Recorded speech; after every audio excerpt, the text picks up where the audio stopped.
Always a grab bag of surprises for you, Lori. I I I love being coached and I love taking the things that we talk about and applying them in my life even far beyond when we've talked about it. So there are a couple of updates I wanted to share with you, Lori, that I don't think you're expecting today. Oh, And maybe our listeners will appreciate these updates as well. okay. So, Do share. first, yes, my lovely neighbor. She will be helping me with my dog tomorrow. This was another opportunity that came up. And I said, you know what? I'm just going to rip off the band aid and ask her to come hang out with my dog for a little while in the middle of the day. So she agreed to that. She even verified that she was fully capable and ready. And she came over and hung out with us for a little while to get to know the dog a little bit better on her turf. And so I will be able to leave town for a few hours this weekend. It's going to be Wow. great. Look at Look at me. that. It was a huge step. It was terribly painful, but So how do you feel now that you've done that terribly painful big step? I feel a little silly because it was not that big of a deal, truly. It really wasn't. Really. And for the fact that she and I had discussed it before, when I ended up not going out of town, it was just, hey, building on a relationship, I guess. So, that's nice. How about that? It's went from terribly painful to that's nice. That's nice. Make no mistake, I will be looking for ways to help and support my neighbor however I can because I feel like everybody's keeping score and that's probably not the case. But um, Well, that's one way to look at it. Are you keeping score? I don't keep score. I bet nobody keeps Sounded score. like you just said, I need to do that because everyone's keeping score. I always assume people keep score.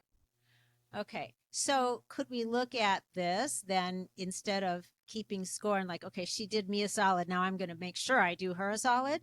Because that's transactional, right? That's keeping score. Mm, But maybe it's just, the gift of reciprocity because you really would like to be able to be of service to her as she is to you. absolutely. Friendship, right? That's Oh, friendship. that's a word.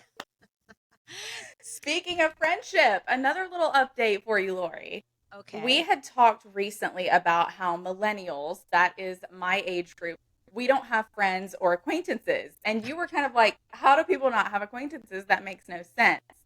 And I mentioned to you, this was on the podcast, that the girl who did my hair most recently, it was my first time meeting with her. She was so cool and I thought she was so fun and we would have been friends in like high school or college, but I didn't want to impose and try to force myself to be her friend. Like, she probably doesn't want to be my friend. Well, I got my hair done again. And I actually mentioned that we had talked about her on the podcast very briefly. She took great interest in what we're doing here. She thought that was really cool. And then she was like, of course I'm going to be your friend. Like, we're already friends.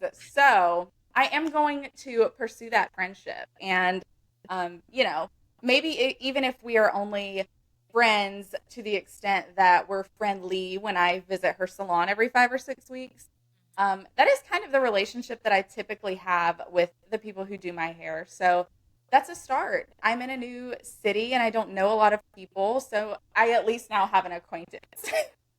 I love that. You do. You have an acquaintance. Yay. And your hair looks marvelous, by the way. So, Thank you. Thank you. Shout out to Madison. She knows what all she's right. doing. All right, Madison. Okay, well, hopefully she's listening to this and she's taking notes. I hope so. Lauren, She say didn't that. seem surprised at all that people don't have friends and acquaintances. She was kind of equally frustrated with that situation, but this is her hometown. She hasn't really left. So, she still knows people from growing up here, but yeah, she could definitely understand and relate to how people, particularly those of us in the throes of parenthood, don't have any connections with people. Yeah. Is she a parent as well? She's not, and she is a little bit younger than I am, Okay. but you know, we hit Yeah. it off. Very cool. I think that's awesome. I'm very proud of you. Go, Thank you. Lauren. Thank you. So, what inspired me to jump into these very horrifying pools with sharks circling me and feeling completely out of place was your coaching. Something that I tend to lack at times is self determination, and wanting to make things happen all on my own. I am very easily talked out of those things by myself. So, I thought that would be a good topic for us today, Loree. Barriers to self determination. I need a little extra help. Myself ain't doing it by herself. Okay. That's interesting. I think you are, you just don't realize it. Well, So thank you. let's just start with that. Okay. Thank you. Yeah. So now we'll dive into what you call barriers, external barriers. Is that what you said?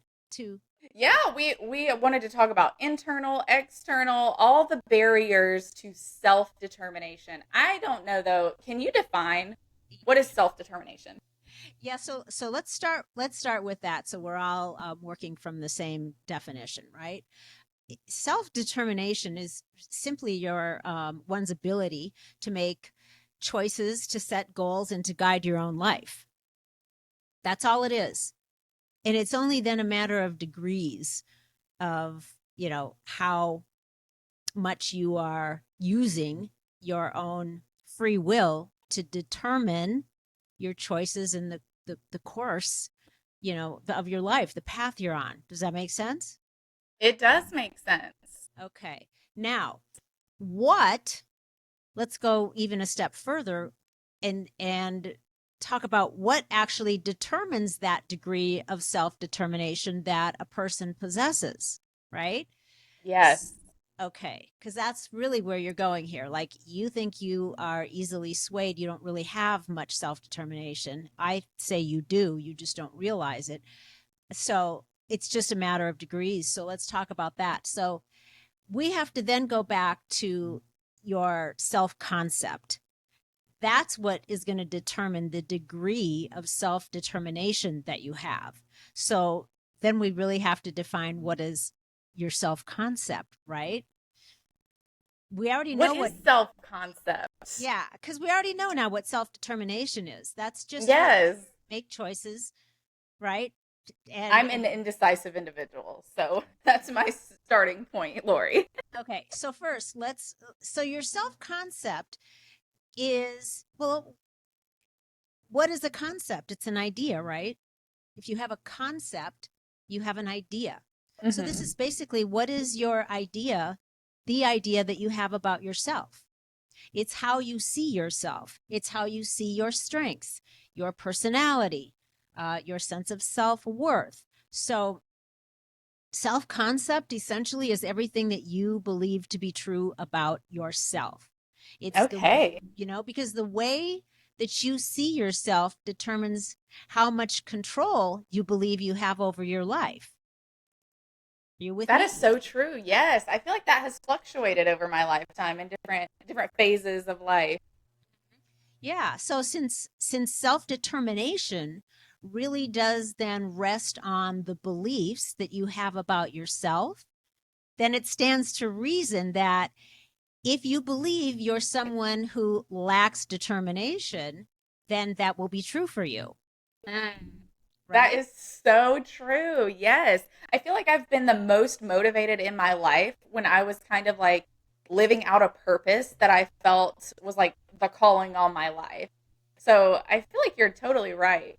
I was kicking ass when I was a journalist, to be quite honest. And now I'm like, I can't even talk to this girl who I'm paying to do my hair. Like, what? I was calling politicians to the floor and like making them explain their shady behavior.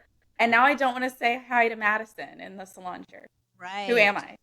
Right. So that's kind of another point, is self-determination, is it really kind of selective? Mm, You're just choosing who you want to be, determined to forge some sort of interaction with and who you don't. Interesting. Right. So, Yeah. Wayne Dyer has a phenomenal book that really takes a deep and broad dive into this. And it's called Wishes Fulfilled. And essentially he's saying that the bottom line message, which is like um, so many other messages from either spiritual leaders or self-development experts or whatever, but it's simply that you have to change your ideas about yourself and all you're capable of achieving. That's one of his quotes. So when you are saying, I'm indecisive, you're claiming that you're indecisive, and so you'll be indecisive because that's what you've determined yourself to be. And really what I'm hearing for you, especially because I also know a lot of what you've been doing and going after and the changes you've made in your life, you have a lot of determination, but again, I think like many of us, it's very selective. So, and we'll get into that too, but because I think bringing the point back to some of your story will really drive it home. Um, but how you see yourself essentially shapes your entire life. So to Mm. build up self-determination, then you might need to upgrade your self-concept. Okay. That sounds like a writing exercise. Mm, yes, it should be.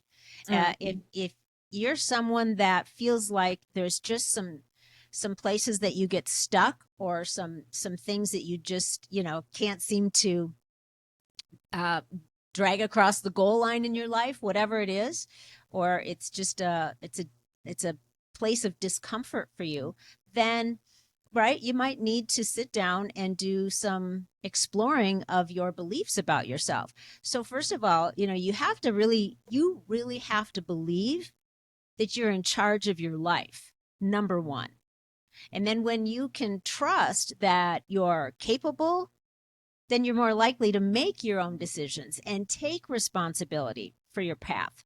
So Mm. right there is something that a person can sit down and go, do I actually trust myself that I'm capable enough to make decisions for myself? And am I willing to take responsibility for the path that I'm on?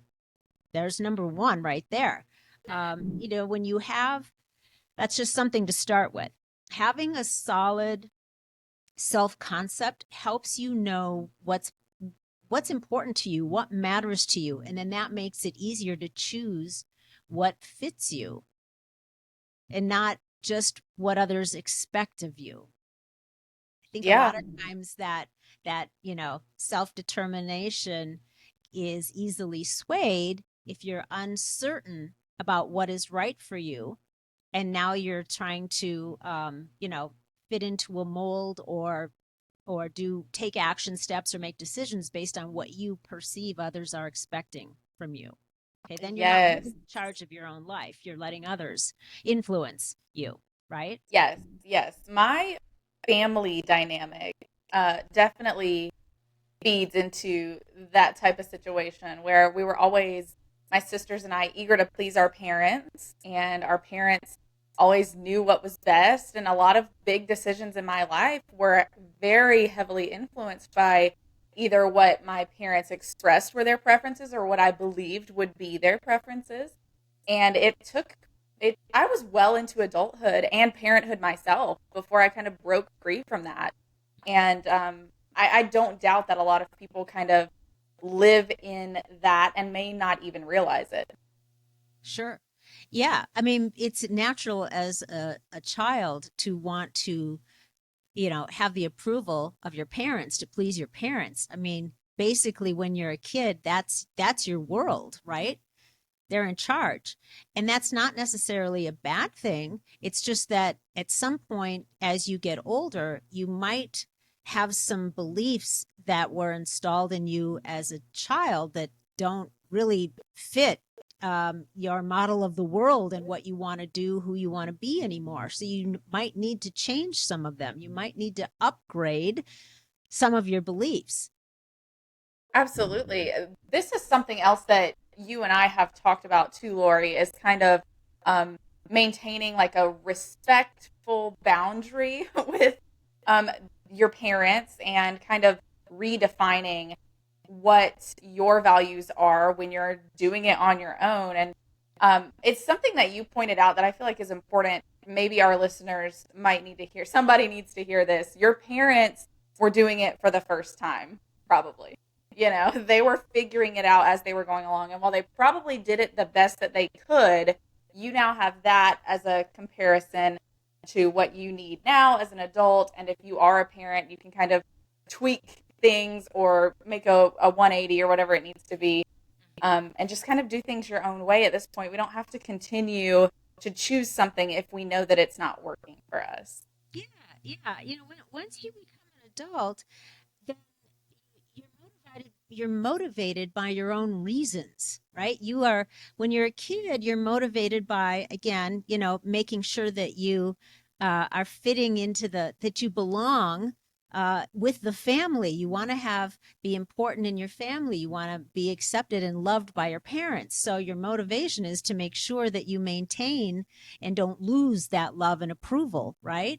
So once you get older, though, and you're an adult, now your motivation changes, and you are acting on things.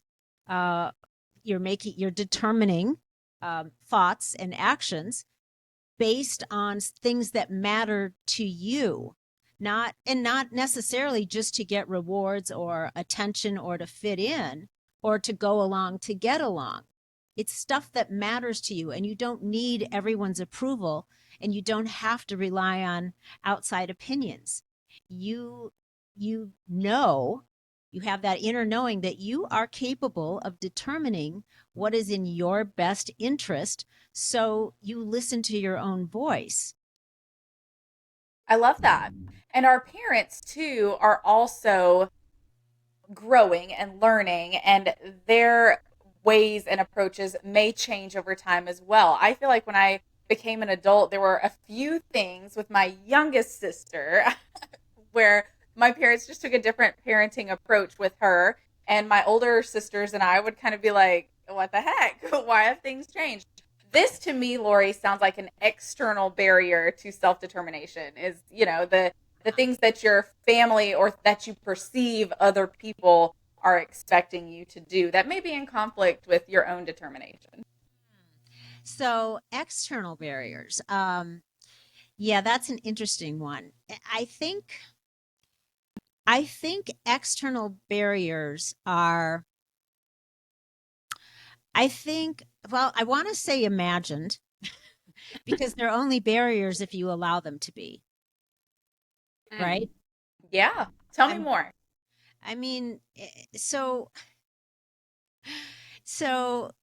for like your parents, they're no longer an external barrier unless you are still trying to mold yourself into some sort of, condition that you feel you still need them to approve of.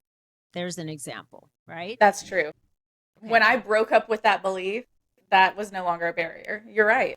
Okay. So what else would you consider is an external barrier? Let's just To break it down. self-determination. Well, it's hard for me because I take this term very literally. So self-determination comes from oneself. So what could be an external barrier that limits myself, I do think that maybe like a lack of time or energy or financial ability to achieve something Yeah. could be a barrier. This is something that I've been through too. We've talked about kind of my story and the career path that I chose where I was driving literally 5 hours a day to work an 8 hour shift. So, talk about time and energy. I had none.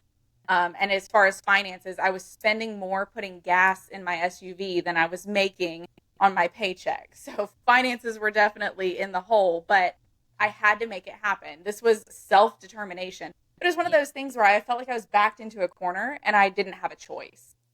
So I did it.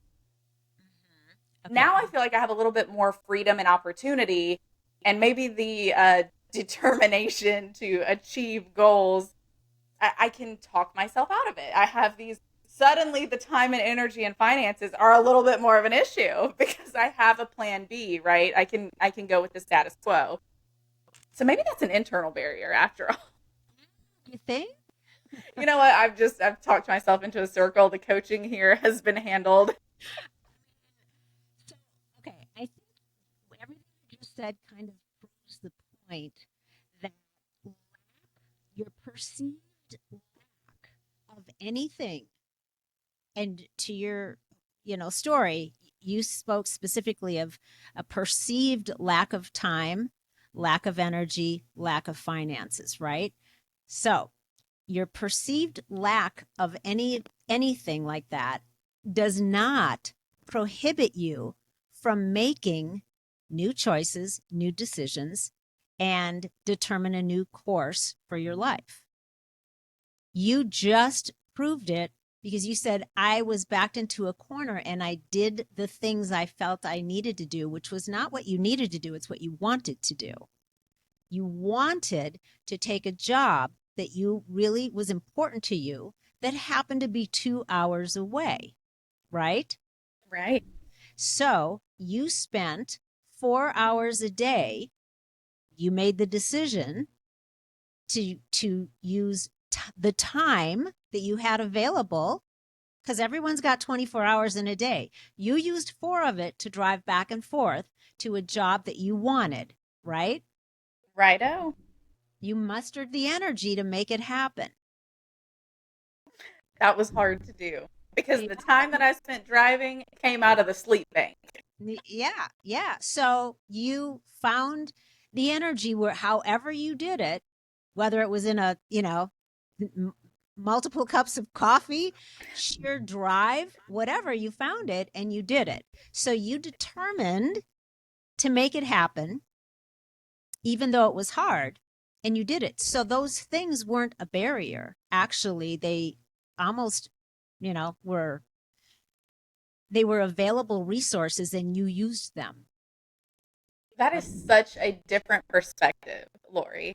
And I do want to make it known to anyone who does feel like time, energy, finance, because those are big ones. And it's hard. You cannot create more time. We all have 24 hours. And the energy, like you can suck down all the coffee you want, but it is what it is. And finances, that can be really hard to create more of, particularly when you're lacking on the time and energy ends as well. I want to make sure people are aware that I did not know when I started that process that it was going to work. In fact, I started driving my first day on that job. I wasn't sure if I was going to be able to show up the second day. Like, Yeah. I just had to figure it out one step at a time. So what was the first step? It was getting the job. And once I had the job, I had to drive to the job on day one. And then I had to drive back home. And then I had to, sleep when I could once I got there. So it really is sometimes like one step at a time. Just keep doing it. I can't do this. I can't make this. Just keep doing it. Swipe that credit card at the gas pump. We still got the gas, baby. Just keep doing it. Okay. So Right. it's hard. It's hard. And when you do feel like there is a backup plan or a plan B, like right now, I feel really unfulfilled in the career area, the career department. I'm taking some time off here to focus on mothering my children, which is great. And that's a worthy cause, of course. But there's just like a different area of me that's less fulfilled now. So, but I tell myself all the time, oh, but I'm so busy with motherhood. I don't have time to be a freelance journalist. I don't have the energy to be a freelance journalist. You know what I mean? But I do. I could do it. I know that I can do it. So Sure. And what would that cost you? it would cost me time, of course, and I won't be taking it from my children. I'll be taking it from the sleep bank, but that happens. And a lot of work. It would be a lot of work. So and a little bit of disruption to other things that are still kind of brand new. I'm still settling into a certain schedule and I don't necessarily want to add another disruption just yet, but that's my preference. I have chosen that. I know full well one more disruption is not going to ruin my life. So it's a choice. It is a choice. That's exactly it. So self-determination boils down to the choices that you make, That's so true. right? That is so true. Right. So it's really an inside job. They're they're you know, the external barriers again are really not, they're really not the point of your determination. You know, even if you have some sort of even if you're really between a rock and a hard place, and there are some barriers that you just at this point can't seem to get around, you still have the choice of how you're going to view it, how you're going to react to it, how much are you going to resist it, how much are you going to come to a place of acceptance so that you're in a better frame of mind to find another solution. So there's always choices. There just is. And you know, I think when you get into that habit of thinking that there are other things outside of you that are keeping you from making choices, you are kind of inadvertently putting yourself into a victim mindset because That's true. you are right, um you're abdicating control to something outside of you over, you know, whatever it is that you would rather be doing. What about the person? Let's talk specifically about the mother with an unsupportive spouse. What Okay. about that situation? Well, what about it? I'll give you an example. Please. Mine told me several years ago when our children were they were just starting school full time. And I was like, I really am itching to have a job outside the home. His response was, that's great. It is your responsibility to get kids to school and to and from dentist, doctor appointments, handle sick days as needed. So that limited my options on working outside the home. I guess I could have attempted to work like part time retail, but those also tend to be the ones that are not as flexible when your child is sick. So, what about that situation? Okay. So, Ultimately, for me, I left the relationship, but right. is that the option for most people, you think? Or is there, what can we do? Well, let me ask you this. So this is the conversation that you had when the ex said, "Okay, if we're going to do this, here's your responsibilities." So that happened Yes. before you had children. No, we already had the children. They were in school and it was, hey, I'm ready to not be the stay-at-home work from home mother. I want to have a little life outside the house. Okay. So you didn't have any conversation about those roles before you decided to have kids. I think at that point the conversation was a little bit different. It was, first of all, we didn't expect twins. But the job that I had when we first decided to have a child had on-site childcare. So that seemed like a convenient option. But the reality was that I had a high risk pregnancy. I was on bed rest. We definitely had to make some changes from the very beginning. So um, by the time they were almost here, I was a stay-at-home mother, whether I wanted to be or not. And that had little to do with their father at that time. But we did that for a few years and I worked from home and I did some creative and entrepreneurial type things. And I brought in an income that was something to lose. Had I stopped doing that, we would have felt it. But I also just didn't want to be at home all the time. So I said, I would really like to do something else. I would like to pursue something that matters to me and that, fulfills me in a different way than motherhood does. And it was, well, you're the mother. And for the last 3 or 4 years, you've been, handling all of these things, and that's not going to change. So good luck finding a job. That's what I was up against. Right. Yeah. So, obviously you had a partner that was not willing to find a solution where that worked for everyone. I think that's a lot of people, a lot of mothers, to be Yeah. honest. Yeah. Well, you, you you can't go back, and clearly, the ideal thing would be for people to talk about scenarios before they decide to have a family. Because once you decide to have children, clearly that has to take precedence, at least in one person's life, as far as who's going to be most responsible for these little beings, right? Hmm. So you gotta you do have to just sort of figure it out. Motherhood, fatherhood, parenthood is its own career. So sometimes we have to wait, which is what, you know, if you're fortunate enough, and I know people, I even have family members where they're fortunate enough for um, each person to have a career outside of parenthood, and they make it work, and they've made it work beautifully. It doesn't work like that for everyone, but for some people, they're able to pull it off, and life is good. Uh, it's not like that for everyone. So you have to really take into account, your own situation, and do what you can do with your circumstances.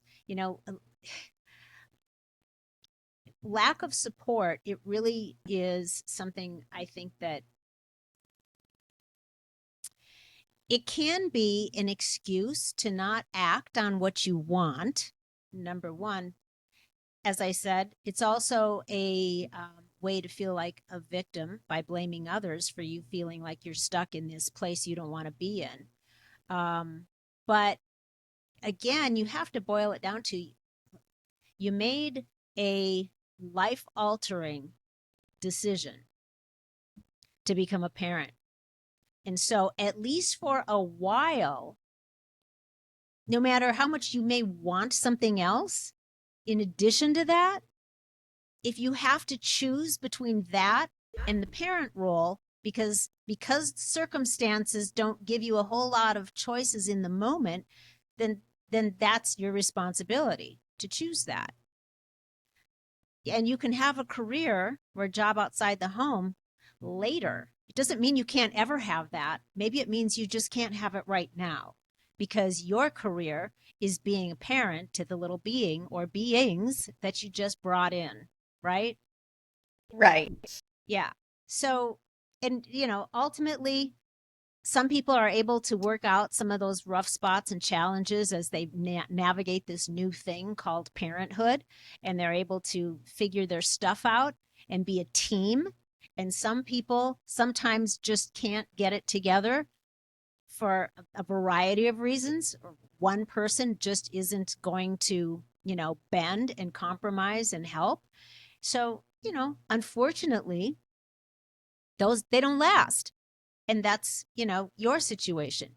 Yeah, maybe you weren't fulfilled at the time because there was a void because you wanted to do this other thing too, but you made the choices that you made, and you dealt with them the best way that you could. Ultimately, there did come a point where you determined you were going to have that career. If it cost you 4 hours a day of driving, you were going to have it, and you did it for a while, right? And now Right. you're in new circumstances with a new partner, and you're doing what you're doing now. So I just think that it's really easy for it's too easy to really focus on what it is you feel you don't have, rather than and calling that some sort of a barrier, um, rather than what you have, all of the richness of the life you have right in front of you. And I'm a believer that, you know, raising raising humans, just I just don't think there's any other career that tops that. So sometimes we got to give up something else for a while, and we take care of that honor, and then there's going to come a time where you will be able to pursue something outside of parenthood. That's my that's my perspective. I'm clinging to hope that there's life outside of parenthood. But for now, They are my priorities. I will kind of sum that situation up by telling you that when I chose to pursue my job that was several hours from home, what I did end up doing was I took the job that would allow me to work hours so that I could be home to pick them up from school. And then it did become their dad's responsibility to get them out the door. But I set him up for success. I packed lunches at midnight before I left, and I had clothes laid out the night before. And it was pretty easy for him to physically get them off to school. And fortunately, for the length of time that this was going on, they had really strong immune systems and didn't have to miss any days for being sick. We did fall behind on dental appointments, but everybody's all caught up now. So, sometimes it is what it is. One next step at a time. I'm telling you, I was just living minute by minute in that period of my life. Yeah, yeah. So as far as self-determination goes, you were determined when you went for that job, the one you wanted, you went after it. You were determined to drive 2 hours each way every day to get there. You were determined to make sure that you were still being there when you needed to be for your girls. And so there was no external barrier at all. You're right. We kicked him down. Well, it wasn't there to kick down. There was no barrier. Is the I point. love your take on this, Lori. I really do. Oh my goodness. Yeah.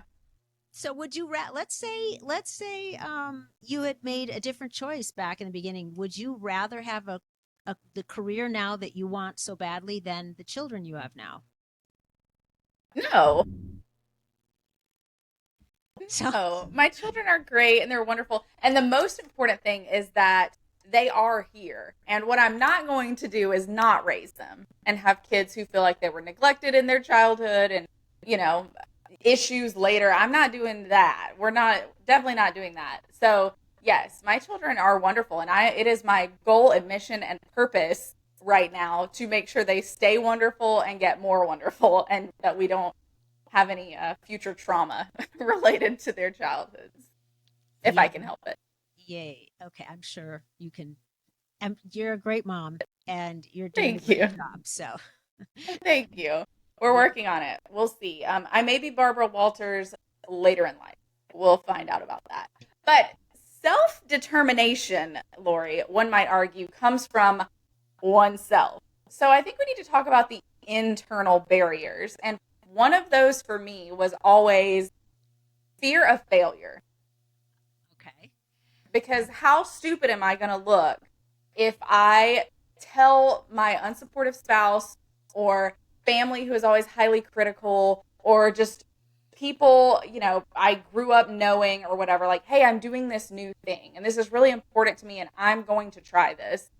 And to then slink back into my shell a few months later because I didn't make it work. Fear of failure is a big one for me. Okay. So so that relates back again to self-concept. Um, but it also relates back again to feeling like you don't want to risk the approval of somebody outside of you. Isn't that crazy? Mhm. Which is self-concept, fear of being judged harshly, fear of, right? Uh, so uh, the thing is, again, you, in your case, for example, you were willing to risk it, right? I was willing to look stupid in front of a lot of people. Well, I don't know if I would define willing to go after something and take a risk as being stupid just because it played out a different way.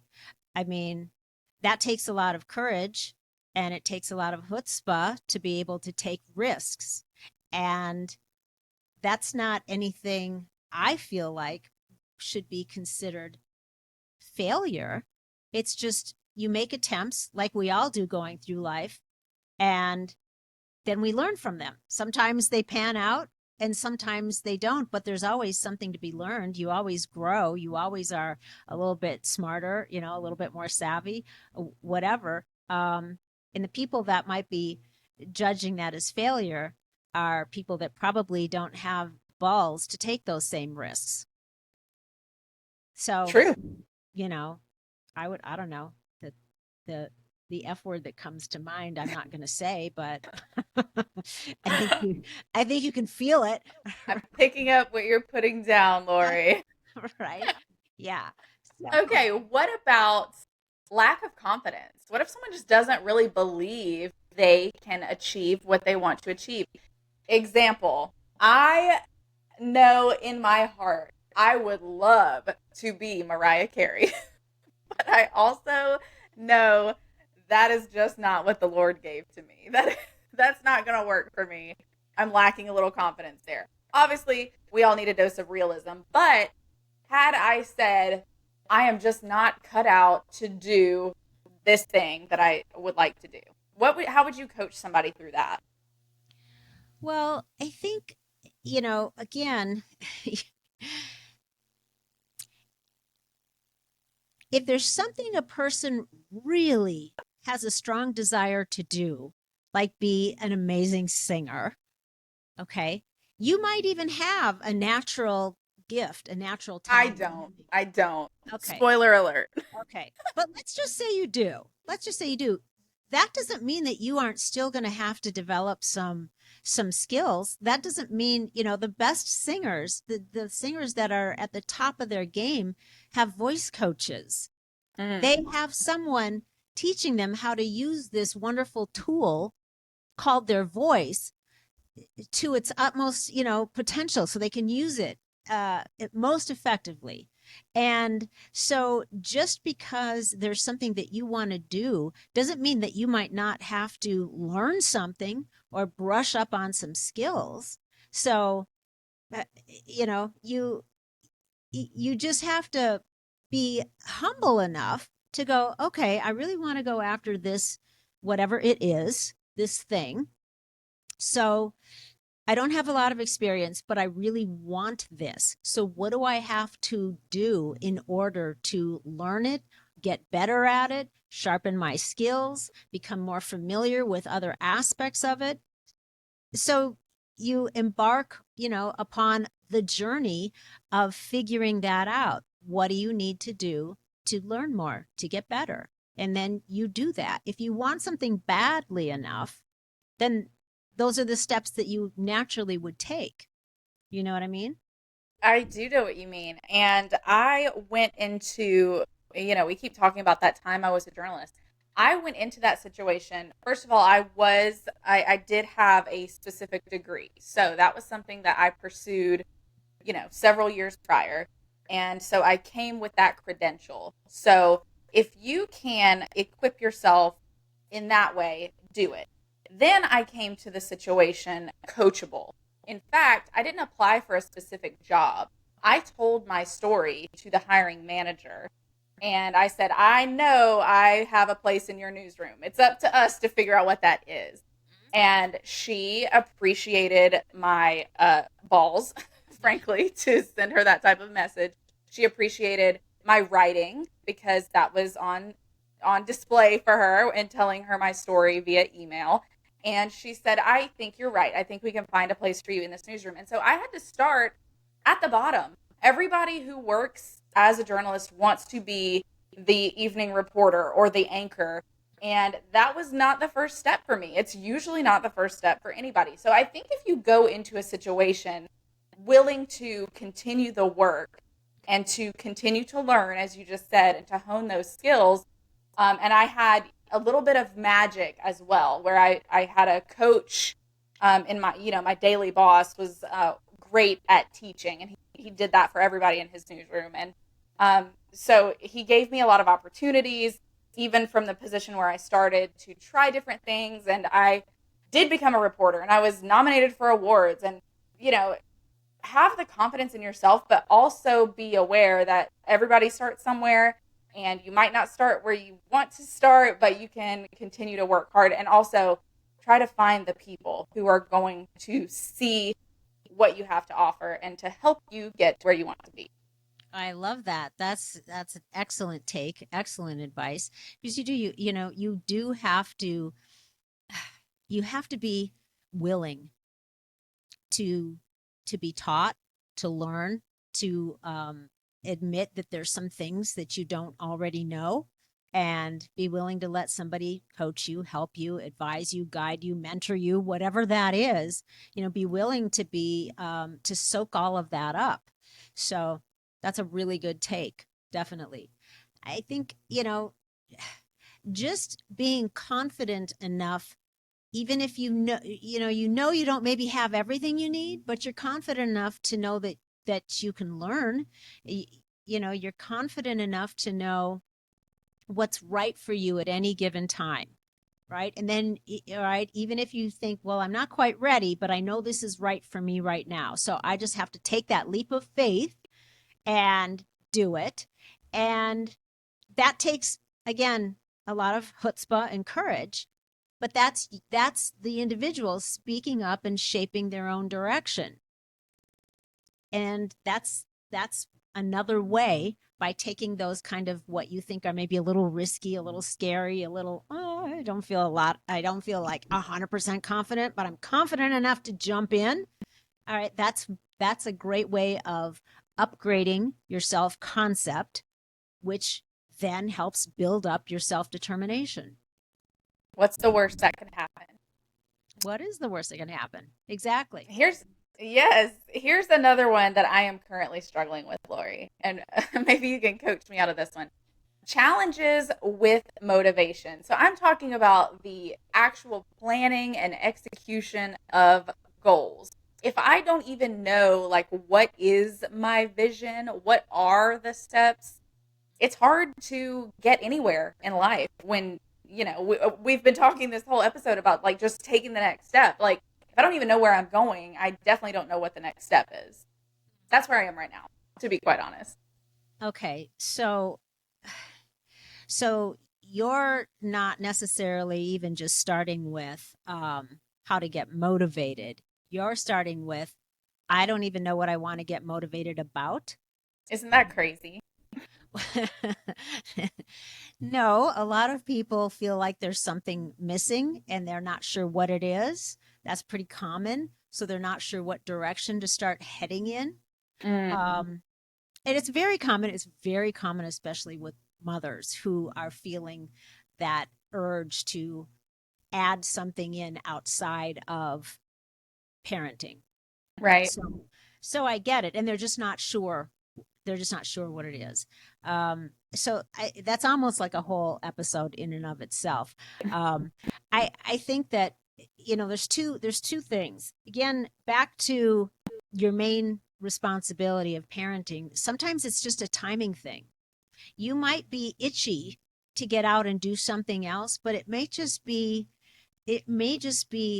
as as simple as, can I just sink 100% into my career right now and do this to the very utmost best of my ability, and trust that when something else comes to me, that all of a sudden I feel like, oh, that is something I'd really like to pursue. It's going to present itself. You're going to figure out what it is. You're going to all of a sudden stumble across something that really appeals to you. So I think that sometimes it's just timing, and we're looking for something, but you know, but we don't know what it is. So it's pretty hard to find something if you don't know what you're looking for, right? So sometimes Definitely. to me that just means not now. It just means, could you just be really good with what you have and what you're doing now? And maybe you explore some other things when you have a free minute or some free time here and there. And maybe it's, something that starts out as just a little hobby.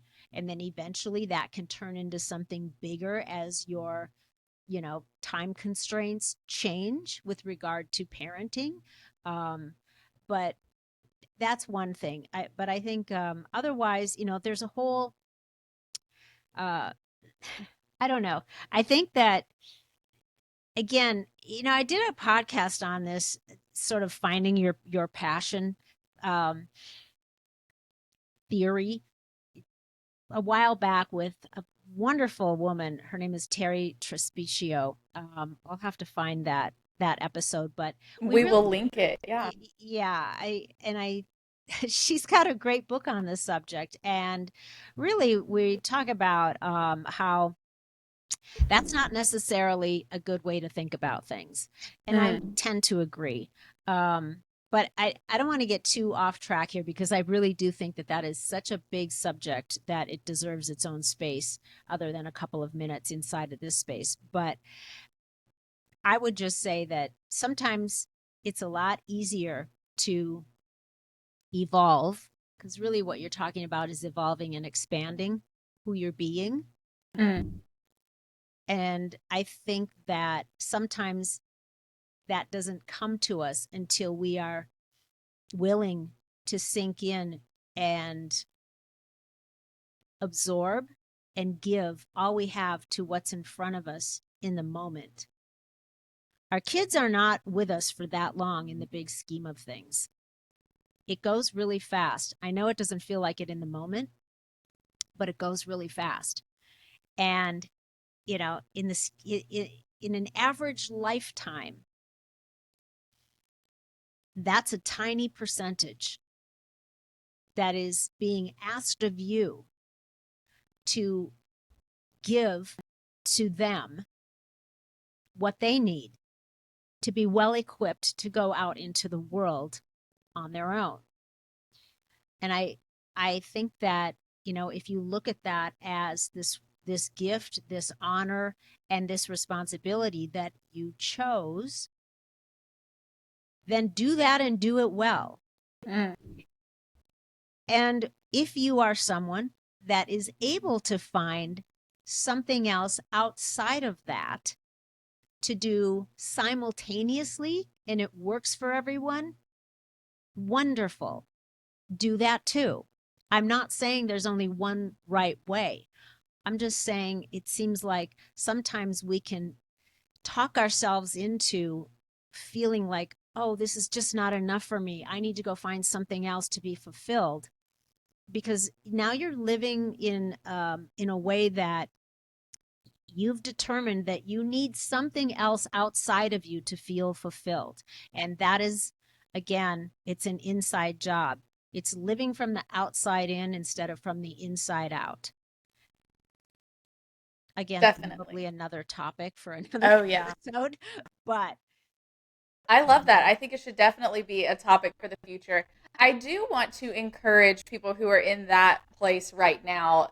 Something that I have started doing recently, a few things. One, I really wanted to get back into reading books. And I know that sounds so simple, but when I was working full time and doing morning news, evening news, any version of the news, parenting children by myself, reading a book was a luxury I did not have. And so now I'm in a place where it's like, okay, when the kids go to bed, I'm going to dedicate some time to reading.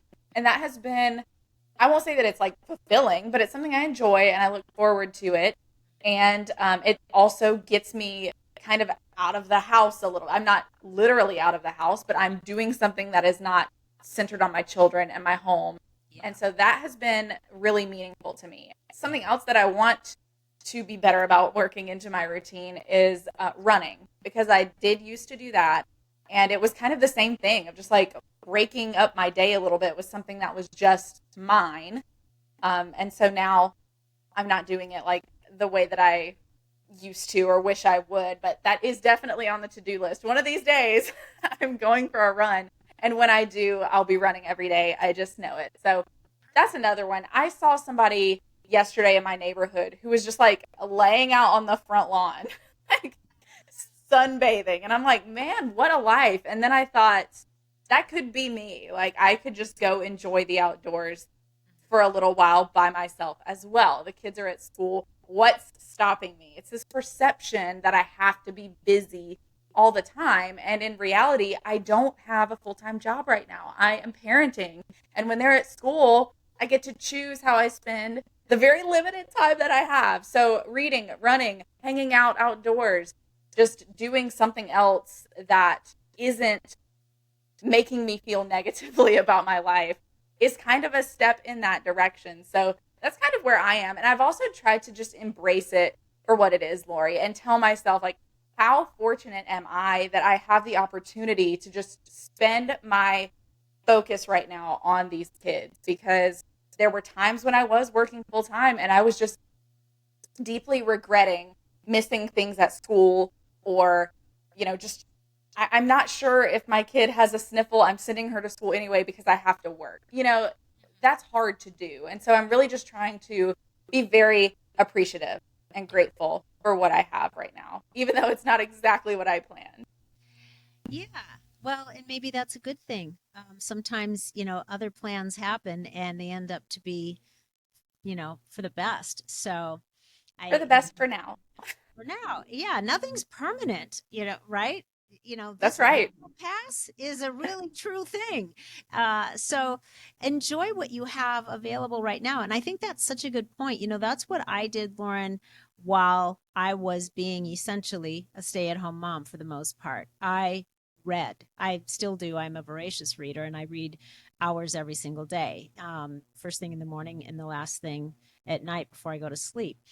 And so while I was doing my mom time, I was self-educating and I was learning and I was preparing for what I'd be able to do once my kids were didn't need me to be a stay-at-home mom anymore. So once they're out of basically high school, now I've spent the last, 17 years teaching myself things that I knew would I would want to pursue in some way, shape, or form when that time came. So I was all ready to go into what's the next chapter of my life after motherhood.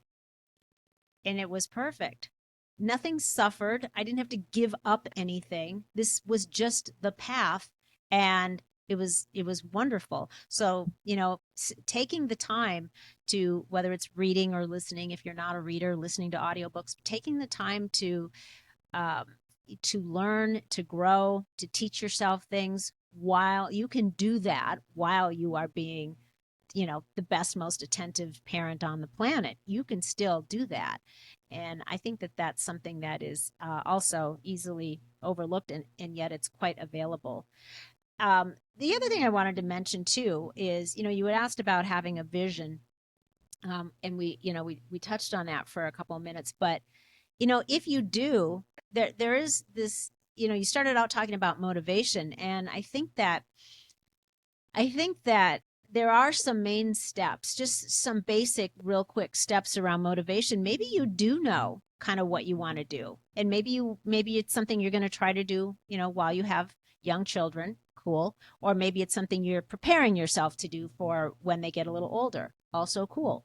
But I think the first thing that a person has to think about is, why are you wanting to do whatever it is you want to do. So figuring out, in order to generate that internal motivation, because that comes from within, again, somebody else can't motivate you. That's an inside job too. Somebody else can inspire you, but motivation is all on the individual. You have to generate it. And one of the ways you start generating real motivation is by understanding what drives you.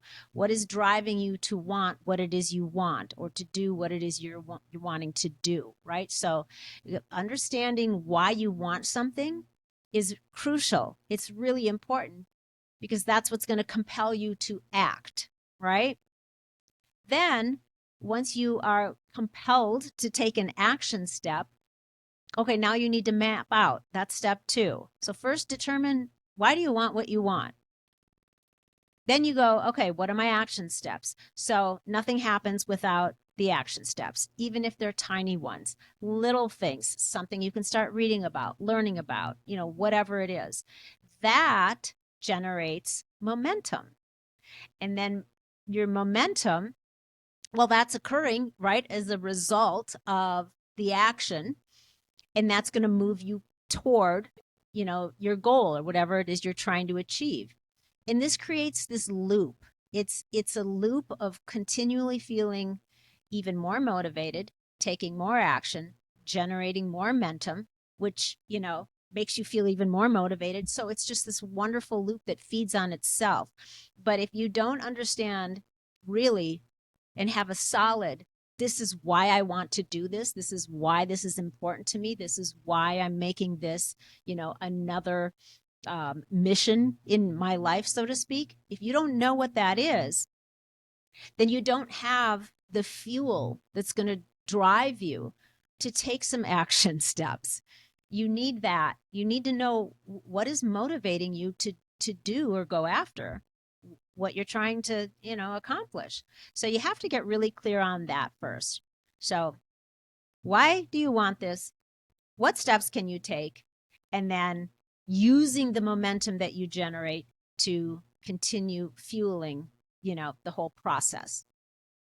I cannot recommend enough talking through these things with a coach. If you're a person like me who has a lot of other things going on, or a lot of things swirling in your mind, or some self doubt, or some pressure from people outside of yourself, or whatever else, having someone who is just talking through these things with you can really make a very big difference.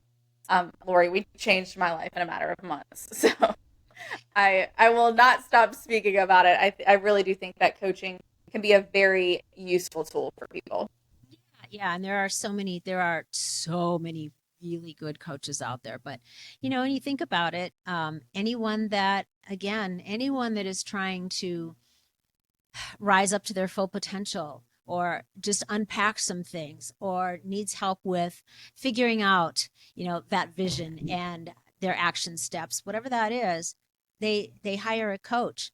And it's not just for athletes and actors and singers who all have coaches, because they're all trying to be the best, in their field. So it's not just limited to people that are in those types of professions. Anyone that wants to evolve and expand can use the help of a really great coach. That's what they're there to do, is to cheer you on, to help you map out, what's the goal, what's the strategy, how do we get you there. So it's a really valuable resource to have.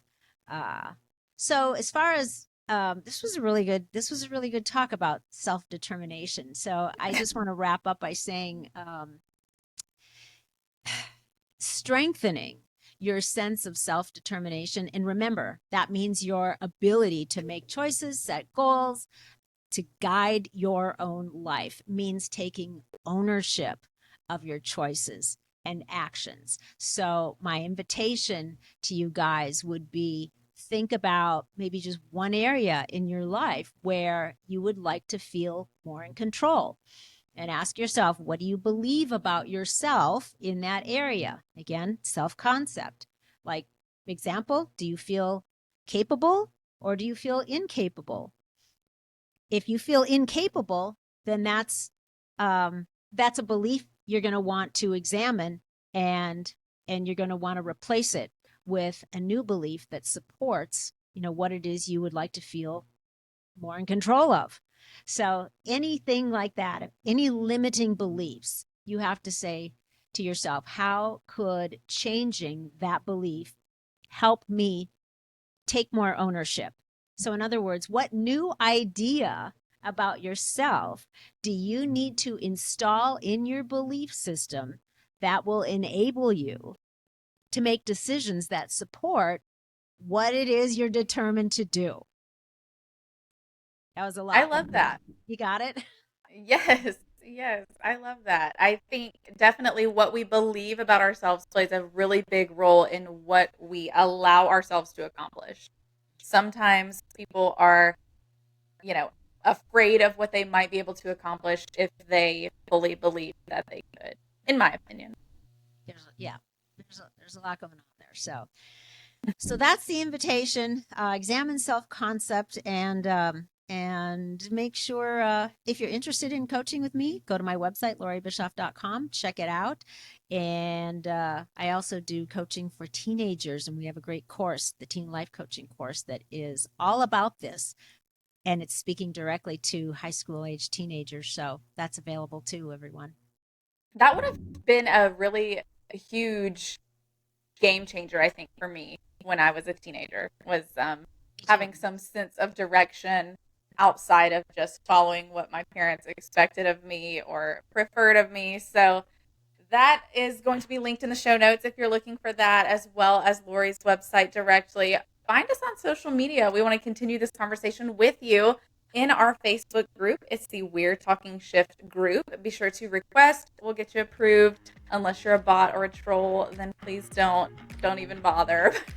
All of our listeners, you're welcome to come talk with us there in the group. Loree, thank you again for an outstanding conversation. This was fun. Thank you, Loree. So go make some good shift happen in your lives, you guys. We'll see you next week.